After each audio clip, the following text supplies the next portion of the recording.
Author's Preface. Imagine a world without any boundaries. Zero rules. Zero traditions. Zero cultural norms. Even a free-spirited individual may not like the sound of that. A world without any rules is begging for chaos. For any complex system, like a society, some rules are better than none. If you live in a well-off society, then it's easy to take small things for granted, such as the roads. Streetlights, clear boundaries on the road showing a separation in lanes, stop signs, etc. These are all tools which help the driver navigate the streets. These serve as rules for all the other drivers who desire to travel from one spot to the next.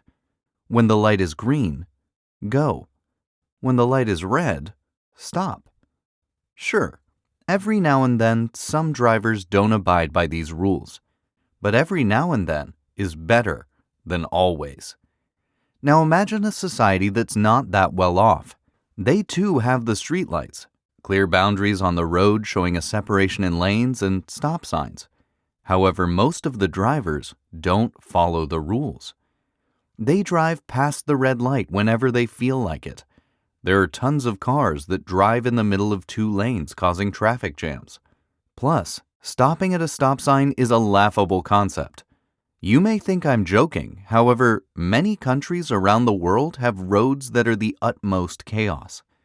When you make eye contact with that chaos, you begin to appreciate boundaries that were once taken for granted. The real world isn't always that pretty.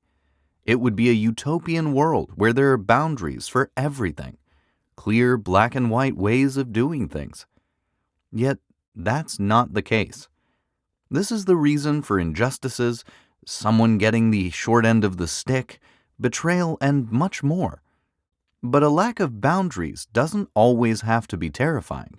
In plenty of occasions, a lack of rules can be used to your advantage. This book will get you thinking in a different way. Are boundaries an illusion?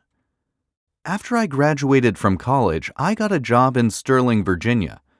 Most of my life had been spent in Florida. I had no clue where Sterling was or if I even knew anyone there.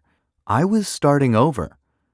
To make matters worse, my company said that I would be staying with a bunch of random people in a house until my training was complete. Really? Y'all can't even get me a solo apartment? This was going to be tough. The day I land in Virginia, a confused cab driver picks me up. He keeps asking me for directions and keeps hitting dead ends on the roads. After some time, he pulls up in front of the place that I'm supposed to be staying at. I thought this must have been some sort of mistake. It wasn't. When I saw where I would be staying for the next couple of months, my sadness turned to joy. I was going to be staying in a mansion.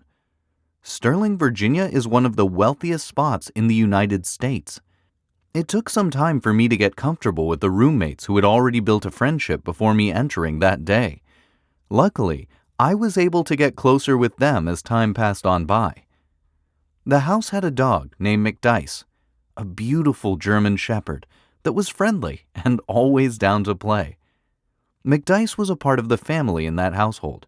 He instilled a culture of us all having each other's backs, as strange as that sounds. Animals have the power to bond humans. One day, something unusual happens. McDice, who's normally super energetic, is low in energy. He seems almost lifeless. He's occupying a corner in the house and is not moving. The food remains untouched, and the water is still. What's going on? The roommates were worried. We did some research on what could possibly be the issue, but we had no clue. It was time to take McDice to the vet. Mariah, McDice's owner, went on to explain what was going on to the vet. The vet was a large man, roughly 6'5", broad shoulders with a British accent. He seemed like he hated his job. He said he had no clue what was wrong with the dog and couldn't say what the next steps were until he ran some preliminary tests and did some x-rays. He wondered if McDice ate something that he wasn't supposed to. When the vet gave the amount due to for the preliminary checkups, Mariah was crushed. It was a gargantuan amount that she simply couldn't afford. Not only that, even if the roommates were to pool their money together, we still couldn't afford it. Did I mention we were not getting paid until we were done with the training? At this stage, we were all just running through our savings accounts. Mariah begged the vet to lower the price, but he wouldn't budge. He told us the vet offers a service to put dogs to sleep just in case we couldn't do anything. This vet's lack of compassion was infuriating. However, he was just doing his job. Compassion wasn't in his rulebook. Time goes on by. As we're talking about what the next step is, I decide to go to the parking lot to make sure my car didn't get towed. I had parked somewhere iffy. While I'm walking to the car, this Russian girl comes to me. She was the quiet girl who was standing by the large vet, observing. She didn't say much, but you could tell she was listening. She comes to me and asks, "How much can you pay? I'm curious." I was baffled that she asked me that question. That's when she shaves off $500 from the price the vet gave. "Can you pay that?" she asked. I loved her generosity, but we couldn't pay that. We had to go much lower, maybe half of what the vet proposed. I shook my head in sadness. "What about $1,000 off? Can you pay that?" the Russian girl asked. She wanted to help. However, she wanted to help in a very private way. Otherwise, her boss could easily tell something fishy was going on. That's why I believed she approached me in a one-on-one setting. After talking to her for some time, I eventually said, "I'm sorry, but we're all broke at the moment. We don't have money during training. We just have enough to pay 50% of the bill." I thought the Russian girl would get furious for me proposing such a low number, but she didn't. She gave me the facial expression which indicated, "Say no more," then left. After 20 minutes, the Russian girl comes to the room with all the roommates and says, "Hey, we looked and saw certain operations were not needed. This is the final bill." This girl hands us a bill for 50% of what was initially proposed. The roommates couldn't believe it. It felt like a miracle had just been hand-delivered to us. The Russian girl looked at me and made a sudden shh motion with her index finger when the others weren't looking, implying, "Don't say a word." McDice was back to being healthy in a few days. It was nothing a few minor shots couldn't take care of. That Russian girl showed me that boundaries are there, yes, but often, those boundaries are negotiable. What are street smarts? When you envision street smarts, you may envision something dark, images of someone robbing a bank, doing illegal activities, or manipulating others. However, I don't view it like that. My definition of street smarts is the ability to adapt and thrive in a changing world. This is the mindset of someone who's bold, has a quick bounce-back rate from rejection, and regularly gathers practical life experiences. Street smarts serve as practical problem-solving that factor in emotions as well. It's easy to be smart when there's not much pressure, when you're in a safe environment. However, the tables turn when you have to problem-solve with your heart beating fast due to terror. The moment of terror will be presented many times in the real world. A large part of street smarts comes down to communication skills. The Russian girl who helped get the deal for the vet cost is not a rare character. Plenty of people will try to give you a helping hand when your back is against the wall. A mind that is not primed with the rule sets of street smarts will be blind when those opportunities present themselves. Other times, people who you thought you could rely on to the T suddenly backstab you. Sometimes it's right after you got done telling others about what a stand-up person this individual was. Dualities exist. Street smarts is about accepting the good and the bad. It's about viewing the good and the bad in the same light, so this individual becomes unbreakable. Can street smarts and book smarts coexist? Imagine you're waiting for a bus late at night. You're waiting in an extremely dangerous neighborhood with no one nearby. Suddenly, a man dressed in all black starts walking towards you. He's holding a machete. He asks, "Would you like to keep your right arm or your left?" In terror, you say, "I want to keep both." Despite you being a right-handed individual, you still understand the value of your left hand. Both the arms complement one another. One side leads, the other side helps magnify. That's a dynamic that street smarts and book smarts have with one another. It's not a matter of putting them in competition. Instead, it's about finding unique ways to have them magnify one another. Street smarts represent application. Book smarts represent theory. Combine both and create synergy. With that being said, one side for the most part needs to lead. Which one is your right hand? Traditionally, we're taught to lead with book smarts first. That's because it's easier to quantify book smarts. It's easier to see whether or not the kid passed the class and which letter grade they got. It becomes much more difficult to measure the work ethic, discipline, and consistency they exhibited leading up to that grade.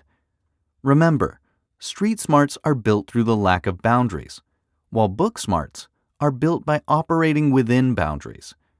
How is someone meant to combine these two disparate concepts?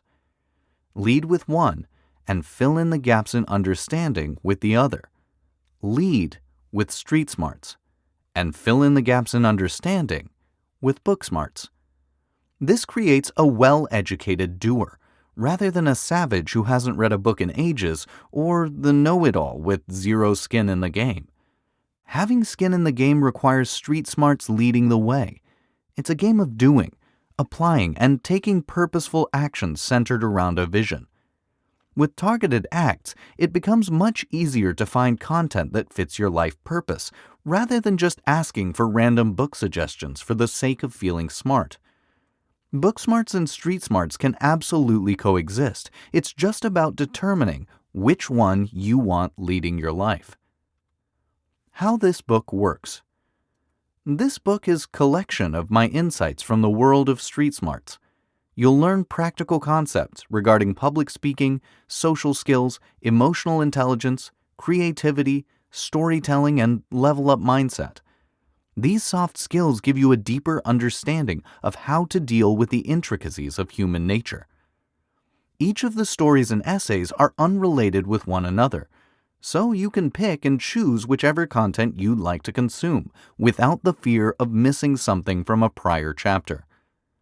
The lessons in this book were learned the hard way. Some of the content has a step-by-step process of how I go about solving certain issues that pertain to street smarts. Other parts of the book don't have a clear solution.